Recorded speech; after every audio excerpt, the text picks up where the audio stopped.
and from the way she texts to the way she talks. And I can confidently say that I feel like fucking Charlie Kirk's widow. We're all thinking it. I'll be the one to say it. Erika Kirk is being plowed by Mikey McCoy.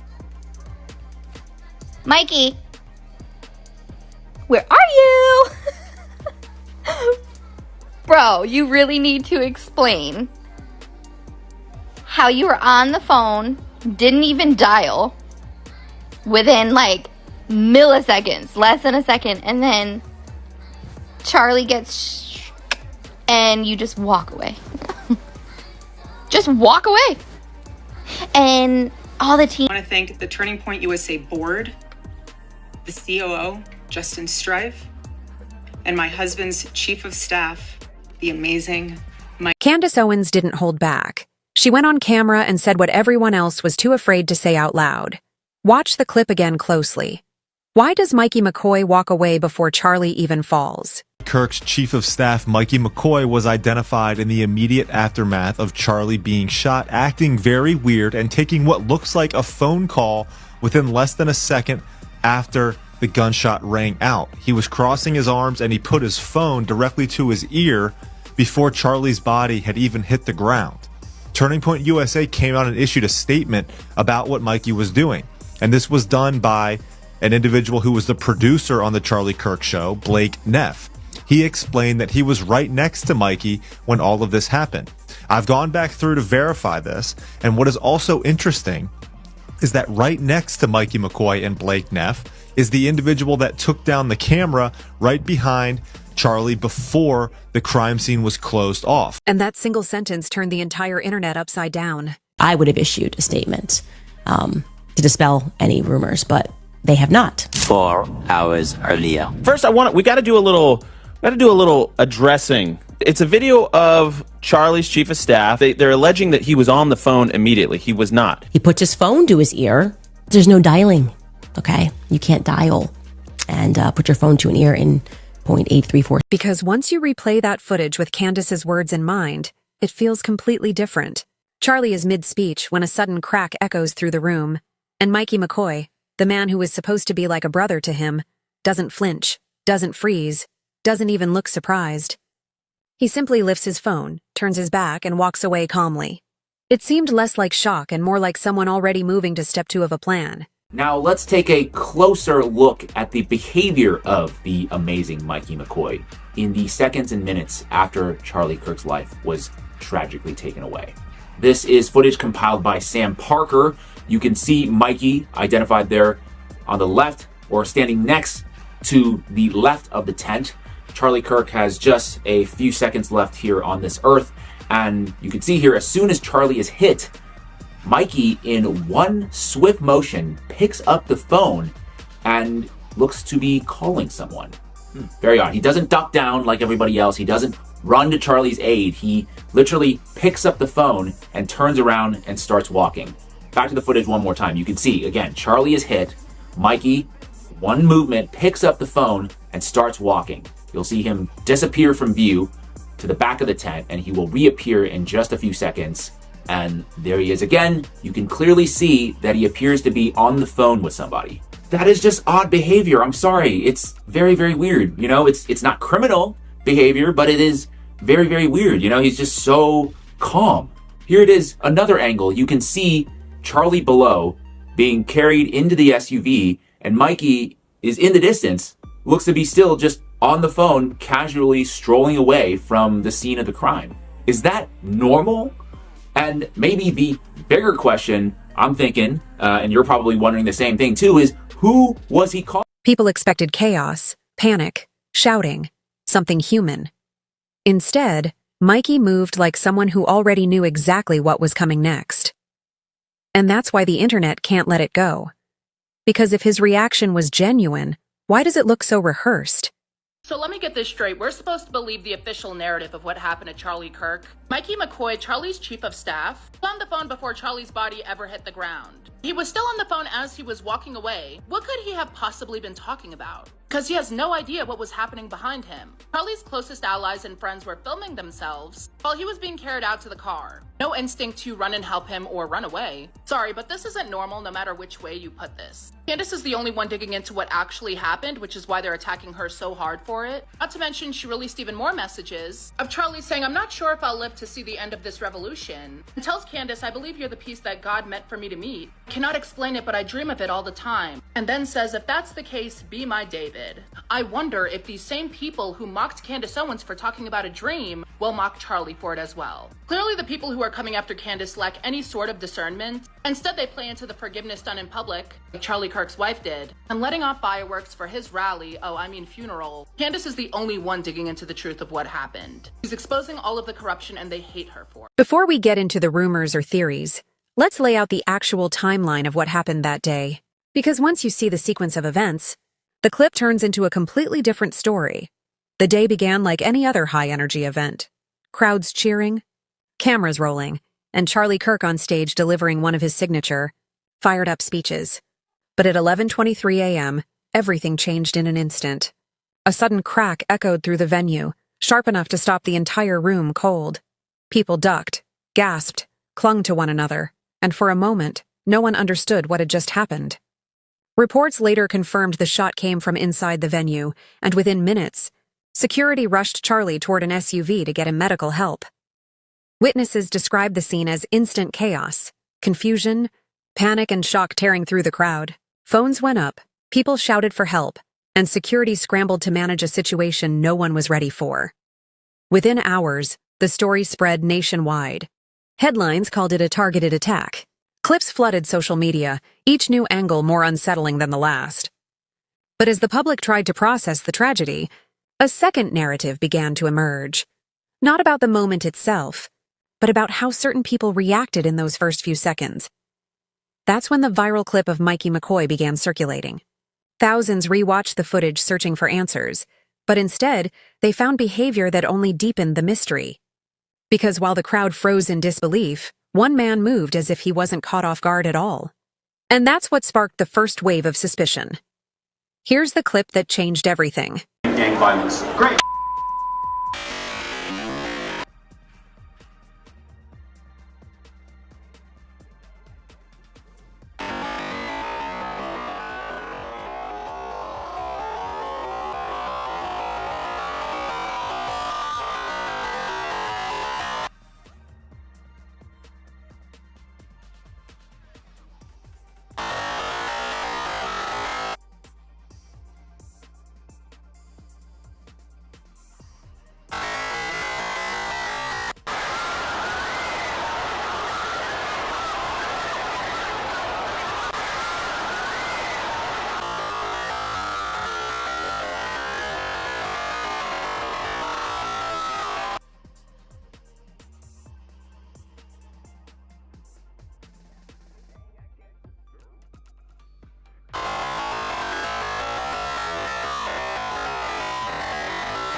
As the sound echoes through the room and people recoil in shock, Mikey McCoy, standing just a few feet behind Charlie, doesn't react like a startled friend or a panicked staff member. He doesn't look around to find the source, doesn't duck, and doesn't try to reach Charlie. Instead, in one smooth motion, he lifts his phone to his ear, turns his back, and calmly starts walking away. No hesitation, no confusion, no instinct to help. Viewers also noticed something else. He never dialed. There was no visible tapping, no unlocking, no scrolling. The phone went straight to his ear. Even weirder is Candace Owens released never before seen footage of this man right after Charlie was shot, and before he even took down the cameras, which adds another layer of weirdness to this whole assassination narrative. Even if these individuals had nothing to do with Charlie being shot, they should be nowhere near Turning Point. And that single detail instantly sent TikTok, X, and YouTube into detective mode. If he didn't dial, was the call already active? Or did someone call him at the exact moment the shot went off? People began recording, slowing the footage to 0.25x speed, zooming in on his hand, his face, his body language, and with every replay, his reaction looked even more unusual. Because while everyone else showed panic, Mikey showed certainty. He moved like someone following directions, not someone reacting to shock. This was the clip that turned a tragedy into a mystery. And before the internet could even form a theory, Candace Owens stepped in with questions no one expected her to ask. When Candace entered the conversation, everything shifted. She didn't hold back or hint. She said it directly on her show. Candace told millions of viewers to rewatch the clip and ask the one question no one in power wanted in the spotlight. Obviously went out to both Mikey McCoy and Andrew Colvett for a statement. Hey, who were you on the phone with? What's going on here? No response. Weird. I asked him, I was like, do you even remember the moments after? He's like, I know I called Erika. I know I called my wife. I know I called my dad. Charlie had given me similar instructions along the years. Said, if anything ever happens to me, you call Erika. Yeah, that's the other he thing. drilled that into Mikey's brain. I cannot imagine what was going through your guys' head being on the scene and seeing it. I'm telling you, Mikey that day turned into a general on a field, marshaling the troops. He was a heroic figure on that day. Call me crazy. Many people do. Why did Mikey walk away before Charlie even fell? Candace didn't accuse, she observed. She pointed out the calmness, the timing, the lack of visible shock, and most importantly, the phone. She openly questioned who Mikey called, why the story keeps shifting, and why no one from TPUSA wants to address that small but uncomfortable detail. And it didn't stop there. She went further, calling for Mikey's call logs from that exact moment. Because if everything was innocent, why not clear it up? Why not show who was on the other end? Her breakdown hit differently because Candace wasn't just another commentator. She was someone close to the circle. Someone who personally knew the people involved. So when she raised those questions, the internet stopped whispering and started digging. Hashtags exploded. People clipped her segment, stitched it, reacted to it, and suddenly, the story wasn't just a tragic event anymore. It became, wait, something here doesn't add up. And if Candace's reaction caught the public off guard, what followed shocked them even more. The first person to openly praise Mikey after the tragedy was Erika Kirk herself. This was the moment that shifted the internet from curious to suspicious. Just days after losing her husband, Erika Kirk made her first public appearance. People expected heartbreak, tears, or at least a shaken tone. But what stood out wasn't what she said about Charlie. It was what she said about Mikey McCoy. With a faint smile, Erika thanked him publicly, calling him the amazing Mikey McCoy. I want to thank the Turning Point USA board, the COO, Justin Strife, and my husband's chief of staff, the amazing Mikey. That single sentence, just 5 words, completely shifted the energy online. Viewers never expected Mikey's name to be mentioned at all, especially not with warmth, praise, or a smile. The timing felt strange. Why highlight him of all people so soon after everything? Why show so much admiration for the very person whose reaction millions were already questioning? Mikey McCoy. Mikey, where are you?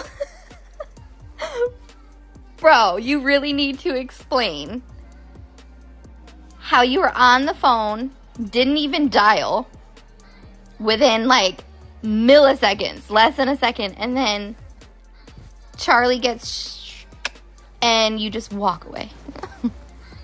Just walk away. And all the team at TPUSA was trying to originally debunk that. But Candace just showed video, like proof. Like, Mikey, where you at? Can you explain yourself, please? Can TPUSA go back on a podcast and try to explain that? Because, damn, y'all look guilty. The clip went viral instantly. People replayed the smile, the tone, the phrasing, and compared it to the footage of Mikey walking away during the chaos. That's when the internet began connecting dots, fairly or not. Some defended Erika, saying grief can make anyone hold on to those who were present in that moment. Others felt the mention sounded almost too affectionate, especially with emotions still raw and so many questions left unanswered. But no matter where people stood, one thing was clear. Erika's praise shifted the focus completely. Suddenly, it wasn't just about Mikey's reaction anymore. It became about their connection, their dynamic, and why her first public words of gratitude were directed toward him. And when the internet senses that two people seem aligned after a tragedy, speculation becomes inevitable. Once Mikey's reaction and Erika's praise were under scrutiny, TPUSA stepped in to clarify. But instead of easing the tension, their statement only deepened the doubts. A spokesperson claimed Mikey wasn't calm. He was in shock, simply reacting to a sudden traumatic moment. They explained that he walked away to make urgent calls, saying Charlie had instructed him to contact Erika and then his father, Pastor Rob McCoy, in any emergency. In their account, Mikey wasn't abandoning his friend. He was following protocol. Producers of the Charlie Kirk show, Andrew Colvette and Blake Neff, who was right next to Mikey McCoy when the shot rang out that struck Charlie Kirk, attempted to explain what Mikey was doing in response to him going viral after he was identified, putting his phone to his ear and walking away from Charlie in the immediate aftermath of the assassination. Listen to this. The video, without going way into it, is by, I can't even remember the guy's name. Someone made a video that is attacking Mikey, Charlie's friend, Charlie's chief of staff, a guy all of us know, a guy who we've seen on the show here the last few weeks. They are attacking him, claiming, based on a few seconds of clips, that he allegedly has like a nonchalant or calm reaction to Charlie's murder. And I'm just going to be blunt about this. This is a extremely disgusting attack. And I can speak to that because I was there when it happened and I was next to Mikey when it happened. And what I can say is, I can't say every single thing that happened, but I want to talk about this specific narrow thing. That the shooting occurs. I am next to Mikey. Both of us hear a loud crack. We both turn. We both see Charlie, who has been shot. Both of us, I think at about the same time, realize that that means there is a shooter who is on the scene.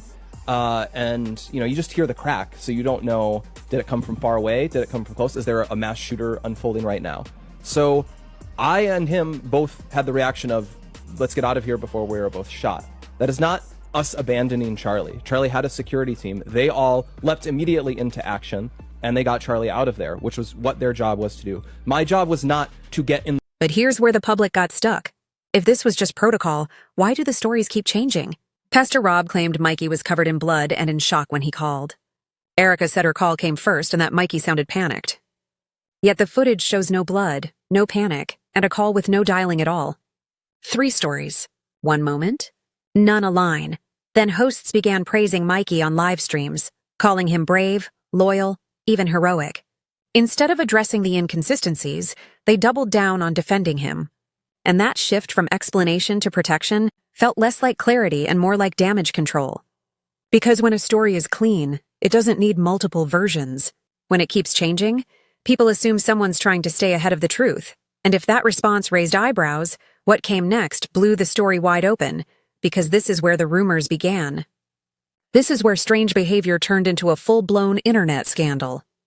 After Erika's warm praise of Mikey and TPUSA's intense effort to protect him, social media started pushing a theory that took on a life of its own, that Erika and Mikey were allegedly closer than anyone realized.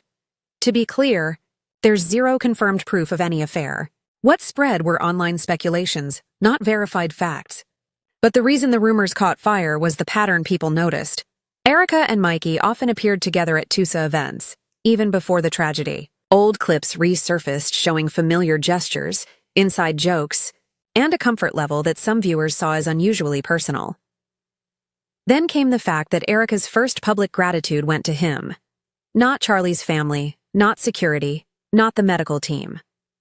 And the internet did what it always does. It jumped to the messiest conclusion. TikTok threads labeled them too close. Twitter users slowed down moments where Mikey seemed to guide or shield Erika. Reddit built full timelines within a day. And once a rumor gains that kind of traction online, the truth almost stops mattering. The story begins to write itself. Whether the theory was false or exaggerated, the perception alone was enough to spark a storm. And perception is what shapes public belief, especially when silence replaces answers. But the rumor wasn't the only thing fueling suspicion. The reaction that stunned everyone didn't come from Erika. It came from Charlie's parents. If anyone had the right to speak out, to set the record straight, or to defend Charlie's legacy, it was them. But instead of stepping forward, doing interviews, or even releasing a statement, they chose complete silence. No media appearances, no tribute speeches, no public defense of Erika, Mikey, or TPUSA. Nothing. At first, people assumed it was grief, that they needed time and privacy. But as days turned into weeks, the silence no longer felt like heartbreak. It felt deliberate. Almost like they wanted no part in the version of events being told. They skipped major TPUSA memorials, declined interview requests, and avoided being photographed with the people shaping the public narrative. And that's when the internet shifted its focus. Because if they believed the official story, why distance themselves? Why refuse to stand beside Erika or Mikey during the aftermath? Some thought the parents' silence was quiet protection, holding on to the truth privately instead of engaging publicly. Others believed it was a statement in itself, a boundary that said, "We're not standing behind this." Their silence became louder than any words they could have spoken. Once people connected Erika's warmth, Mikey's reaction, TPUSA's defense, and the parents' distance, a new theory began to form, one that tied everything together. At this point, the story wasn't just about a tragic moment. It was about timing, behavior, relationships, and a kind of silence that doesn't comfort. It questions. When you line up the events, the pattern is hard to ignore. Mikey walks away before Charlie falls. Erika praises him publicly, smiling. Days later, TPUSA rushes to defend him with shifting explanations. The rumors spread, unproven but persistent. And Charlie's own parents refuse to stand beside that version of events. Individually, each detail might seem dismissible. But together, they paint a picture that feels off. And that's why people online won't let it go. Because if this were truly a random tragedy, the reactions around it would look very different.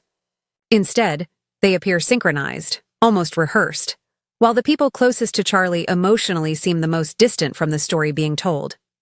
Right now, no one outside that inner circle knows what really happened in those crucial seconds, or what conversations took place after.